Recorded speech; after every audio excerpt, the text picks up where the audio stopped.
I could feed 22 horses every morning before I earned the right to have breakfast. Imagine an 8.5-year-old kid getting up in the dark in Canada and going outside and opening the barn door. And I remember there would be like 30 rats every time I opened the barn door. And they would scurry around, and I would hope that none of them would stay around. And one time I went back to the house and I said, "Dad, can you come with me?"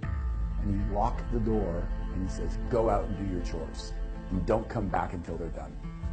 And it was kind of the beginning of me realizing that I wasn't in a supportive environment. And I learned one thing, and one thing only, is that if I was willing to work hard, then I could get my dad's attention. I remember waking up, I was about 13 or 14 years old, and this was the day my dad had promised me it was going to be yes. This was the day we were going to play together. We were going to throw the football back and forth, and I was super excited. I popped out of my bed and I ran down the stairs, and I saw my father where he always is. His ankle is chained to the desk. But as I got closer, I knew something was wrong. It was like I could feel there was a heaviness in the air. And I started to get nervous. And I went, "Dad?" And he went, "Yes." I went, you ready to go play?" And the weirdest thing happened is he turned, he looked at me, and I felt myself shrinking down. And he stood up, and this shadow cast over me. And he goes, "Do you have any idea what it takes to put food on the table? Do you think that this roof just puts itself there? Money doesn't grow on trees, you know. One day you're going to have to work hard for money. Now get out and play on your own before I put you to work." And I turned around and I walked out, and I never asked him again to play, ever. I don't have one memory of playing with my dad. Not one. The only way I connected with him was when he was working around the house doing a chore. I'd say, "Dad, can I help you?" I'd hand him the nails, or I'd hold the measuring tape. It was the only way. Never once. He never came to my hockey games. He dropped me off in the car and stayed in the car. While all the other parents were tying their skates, I was there alone. I would try to score as many goals as I could so I could go in and tell him that I scored the winning goals. So he'd want to come and look, but he never did. I remember winning honors in school for academic achievement, looking out in the crowd, hoping to see my dad, but he was never there. So the only solace I had was to work hard. So I doubled down on that, and I worked hard. And I'd call him out to look at the task being done, and invariably it was never good enough. So I doubled down again and worked harder. It didn't feel good at the time, but in life what you do, if you do what is easy, life will be difficult. But if you do what is difficult, life will be easy. I got the difficult part out front, and I got really good at it. By the time I was 14, I saved up enough money to get a scooter. By the time I was 16, I had my first car. By the time I was 17, I thought, you know what? I'm out of here. This sucks. I mean, I could go out and make 4 times the amount of money living on my own, even if I have to pay rent. I don't care. So I moved out. I drove a taxi. I did carpentry. I cut lawns. I washed windows. I did anything that was hard work because that's all I knew. And then my life changed. I got a call from my stepmom, and she said, "Your dad has cancer."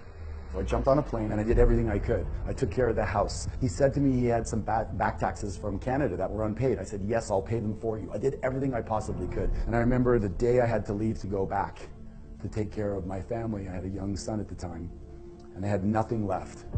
And I asked my dad, well, he was probably 98 pounds lying in the bed. And I said, "Dad, can you think of a time when I made you proud?" And I'm thinking to myself, my God, there's a whole bunch. I was almost a millionaire by that time. I'd done so many things. I'd risen up. I'd opened a restaurant. I'd learned a new language. I'd done so many things. This was the time he was going, "Well, of course, son, let me read from a list." But instead, he said nothing that I can think of. And I don't know if it broke my spirit or if I thought I'd hit rock bottom. I hit another layer. But when I got back home, actually, I was fired from my job. My marriage had fallen apart. I had no money left that I'd paid to support him, so I got evicted from my apartment, and I moved back with my mom at the age of 30. So there I am, 30 years old, working 16 hours a day for 20 years, and I have absolutely nothing to show for it, except maybe a skill set on how to work hard. But I tell you what, when you're down there and you think there's nothing left, it's the foundation to grow from. I thought, what am I going to do now? And some little bird mentioned real estate, so I thought I'd get into real estate. I got into real estate, and that's when I met my first mentor that transformed my life. I was in my office one night really late, and I was having a conversation with my mentor, and he walks in and he leans against the door and he goes, "You're still here?" And I said, "Yeah." And he goes, "You really have a great work ethic." And I went, "You talking to me?" He goes, "Yeah, I'm talking to you." He goes, "You're awesome."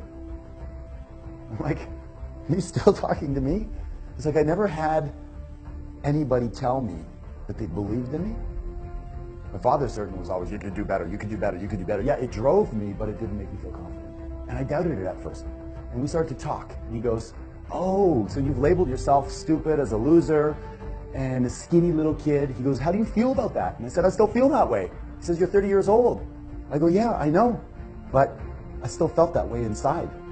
He says, "Okay, we're going to change that. Who's an idol that you have?" I said, "Well, one of my favorite is like Clint Eastwood.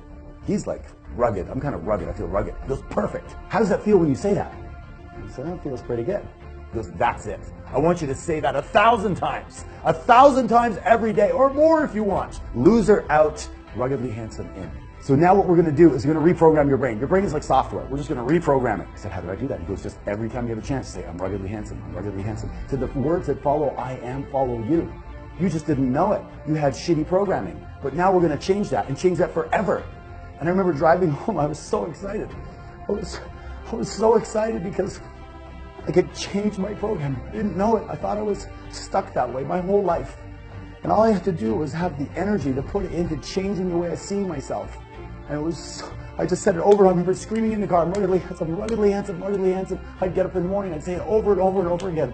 I'd say it as much as I possibly could. And then spontaneously one morning, I was in the shower and I said, "I'm the greatest real estate agent in my area. I'm the greatest real estate agent in my area." And I went from one sale in my first year to, in a few years, 100 sales. I broke every record there was. And then I bought the freaking company. Went from farm boy to financially free. I became resourceful. I became capable of doing things I didn't know I was going to do. The most powerful force in the human psyche is how we describe ourselves to ourselves.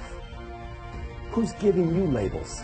You're too short, you're too tall, you're quiet, you're introverted. And you take on those labels and you wear them like they're your persona. And then you live into them, like a role that you were given in life. You can rewrite that.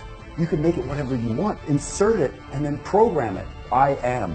I am. You are what? Gifted, guided, grateful, powerful, passionate, playful, sexy, sensual, sensitive, and blessed. What are you? Today is the first day of the rest of your life. And you get to redefine yourself. So who are you? And who do you want to be? The words that follow I am follow you.